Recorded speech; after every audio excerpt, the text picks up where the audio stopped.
свещен ще взема в храма да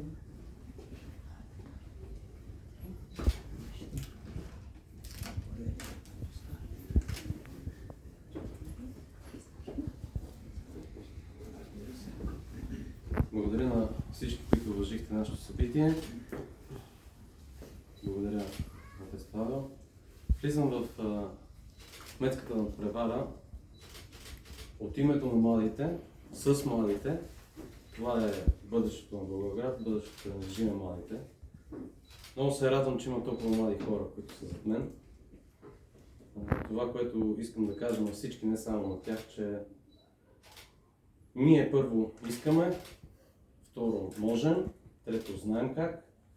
Работили сме доста дълго време, за да намерим правилните решения за Благоевград и знаем, че може да се справим. Призвавам всички, които се припознават с нашата програма, с нашите виждания за решенията за Благоевград, да гласуват за нас с бюлетина номер 73. Благодаря ви. И сега ще